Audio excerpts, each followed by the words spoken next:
Hey folks, it's another day and it's another unboxing. The LG V40 ThinQ is in the house. I will never say ThinQ again in this video. So the V40 is kind of a stupid name. The V40, if you listen to the podcast on episode 76, last week's episode, I complained that LG hadn't sent me a device, yet had given devices to a lot of other journalists. So thankfully they remedied this, as you can see here, with a review unit. Phew, I was worried about that because I'm a big fan of LG phones and I was really looking forward. The V40, the V series has always been my kind of favorite of the year. So we have it here. Let's unbox it. Let's have a look. Let's go through all the specs. Let's go through everything. This is the box. Hey Google, you know this has a Google Assistant button. Here's what it says in the back. Not too much that I can read easily right now. This box contains a bunch of stuff. And then there is a barcode and another barcode here because this is a review unit. And then it says LG on the top. Hey Google. And then somehow, Qualcomm Snapdragon, DTS X. Not sure what the BC is. Emergency alerts.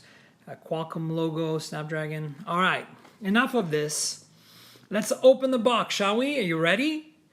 3, 2, 1. Boom. Come on. This box is not sliding open easily. I have to shake it. Ooh, look at that. LG's been doing this for a while where they put a nice little soft touch cloth on top of the phone so you can use that to wipe it down. Very nice little touch. When you spend $900 on a phone, this is what this phone costs, which is kind of crazy. You're going to want to have a little chamois to clean your phone with. So here is the phone, as you can see. Let's see if I can slide it out of here. Just quickly go through the LG V40 Penta camera, as we know, 5 camera, 6.4-inch OLED full view display, slim and light design, Google Assistant key, Snapdragon, and then in the back, it's just got the IMEI. That's it. So let's remove this, and then we're going to move on to the rest of the box. I'll show you the phone in a minute. Before I do actually show you the phone, you can stare at this beautiful camera while I remove the IMEI sticker, because I hate IMEI stickers on phones. So I'm removing this while you stare at the camera. Look at those 3 rear cameras, and there's 2 more in the front. So stay tuned. Okay, I got the sticker off. So we're good now, we're safe. All right, let's put this aside and look at the rest of the box, shall we? So there's a little tab. I can pick up this divider. Inside this divider, oh, it's sealed. Wow, that's unusual. Okay, we need a tool to fix that. Give me a second here as I pull out a tiny little cutting tool, which is very convenient, called a safety pin. And we'll open it up like that. See what's in here. So we've got some documentation and a SIM removal tool, of course. So as you can see, there's nothing else in here. What do we have? We have SIM removal tool. Wait, SIM removal tool. There it is, of course. It's pretty. We've got a V40 ThinQ quick start guide. Let's have a look at this and study it together, shall we? All right, so here's the lay of the land. Tells you where the fingerprint sensor and everything else is located. NFC antenna is also described in here, which is number 6. So that's in the back in the middle with the wireless charging. And tells you how to put the SIM cards in, emergency alerts, all that stuff. And then in the back here, charging the battery, precautions, when, etc., etc. All right, now, next is product safety and warranty information. Nobody gives a f about this. Whoa, that's interesting. Very rarely in a box is there another sub-box with earbuds. So usually they're kind of like in a bag or something. So these are earbuds. Oh, they are in a bag. But somehow they're in a bag in a box. So these, oh, and there are the extra, what are these? Extra, just one extra earbud? Really? This is weird. I guess you only have one ear, folks. I don't know. Maybe that's a packaging fail. Not sure. Okay. Here is the, oh well, there's another earbud. No, this is it. So here are the earbuds. You can see that this has a headphone jack. So this is a standard 3.5 millimeter 4-prong. It's hard to tell through the bag. Maybe I'll open it since it's not a, so there you go. You can see them better now. There's two buds, plastic, black. Looking okay for included buds. And yeah, so, all right, that's one thing that's in the box. Then we've got an LG USB-A fast charger. I bet you that's like a fast charge, so it's probably a quick charge 3 or 4 or 5, probably 3. And then it's got, of course, USB type A on one side to type C on the other side, right? Because, of course, USB type C. And that's it. And it's kind of interesting that they made the box like this with all these compartments. Obviously, there's nothing else in here. But there you go. Now let's have a look at the phone, shall we? So the first thing I want to walk you through is the display. Hopefully there's a charge. Yes. And it'll start right up. So this is the phone, LG V40 ThinQ, powered by Android. And as you can see, it's hard to tell where the screen begins and ends because this is a 6.4-inch screen. Ooh, nice. That covers most of the surface area of the phone. So there's a tiny notch. Now you can see it very clearly. A tiny, tiny chin. A tiny, tiny, tiny top chin. And that notch. And I have to admit, this is super sexy. Wow. And look at that. It looks like somebody set this up for me already. So perfect. You can see how beautiful the display is. Actually a little bright. So I'm going to just turn it down a little bit so that it doesn't overwhelm the camera. I'm going to turn the volume down as well. So it's in vibrate mode. There we go. We're in vibrate mode now. And it thinks in Long Island City. So whoever sent me this was based in Long Island City, the PR company. I think it was Ogilvy. So here's the tiny little chin. It's really not much. This is definitely one of the most full screen-ish phones you can get today, short of going like the Oppo Find X or something. Which, by the way, if you haven't seen my Oppo Find X hands-on, check on the channel because it's pretty damn awesome with that motorized slider. So the two front cameras are right there with in the pod, and you can see the software buttons at the bottom. Man, this display. I love OLED, but this is gorgeous. And you know, last year's V30 displays had issues. It was shared with the Pixel 2 XL, and there were some problems. But this, wow, they fixed them. If there is any problems, I'm not seeing anything. Let's go into, oh, I guess this doesn't have a tray by default because, there it is. Oh, yeah, okay, interesting. Because, you know, LG has weird skinning. I always put Nova Launcher or something on, so I don't really notice. All right, so let's walk you through the edges. On the left-hand side, you've got the volume rocker up and down, and you've got the Google key, right? The assistant key right there. And then at the bottom, you've got the headphone jack. Now remember, this phone, like the LG G7, V30, and G6, some versions, and V20 before it, has a quad DAC, hi-fi quad DAC, one of the best-sounding headphone amps and DACs available in the market today. And you can see this phone is really thin, right? It's barely thicker than a headphone jack. So it's in there. You have no excuses, folks.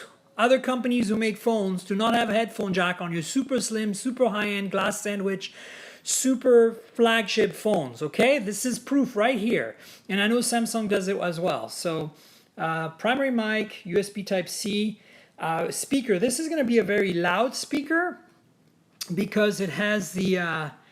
what's it called? Let's see if I can go YouTube, play one of my videos. I guess I'm not connected to the internet. Never mind. I was going to play some audio for you, but I don't want to do this right now. So, as you can see, this is smooth as butter. But what I was trying to get to is that this has the same speaker as the G7, which is this boombox or whatever they call it speaker, which means that it will resonate whatever surface it's on. I want the brightness to look good for you. Whatever surface it's on, and really be loud and clear. So that's a nice feature. So awesome headphone audio, really decent, but I think it's just mono. built-in speaker audio, beautiful display. And then we haven't even talked about the cameras yet. And then, of course, there's also the battery and the processor and stuff. But let's continue the walk around, right? So I talked about the bottom. The speaker was the last thing. On the left, sorry, right. My God, right and left. On the right-hand side, you get the power button and the SIM slot. That also accepts a really wide SIM slot. I don't know if you can see it. Also accepts the micro SD expansion. And then on top here, you've got nothing but a secondary mic right there. And on the left-hand side, Jesus, I already covered the buttons. So that's the lay of the land. Now let's talk about these two cameras. You can see there's an earpiece, it's a little off-center, which is going to take a bit of getting used to. But you get two cameras. You get a primary camera, 8 megapixels, 1.4 micron pixels, f/1.9, so pretty decent specs for a primary front-facing camera. And then you got a secondary front-facing camera. It's a wide angle, and that has only 5 megapixels and f/2.2. Now in the back, you got 3 cameras and of course a fingerprint reader. The cameras, I'm not sure which order they're in here, but of course there's a flash as well. One camera, I'm not sure which is which, but is a main camera, 12 megapixel, 1.4 micron pixels, f/1.5. So that's the main camera. OIS, so that should be a pretty solid camera. The next camera is a 12 megapixel as well, and it's a 2-time optical zoom camera, but there's only 1 micron sensors and it doesn't have OIS, and the f-stop is 2.4. So the lack of OIS on the zoom lens is a problem because you shake, it gets amplified, your handshake, when you're zooming. So that's kind of interesting. And then you've got the wide angle, which obviously has been on the G7 and other V series and G series phones for a while now.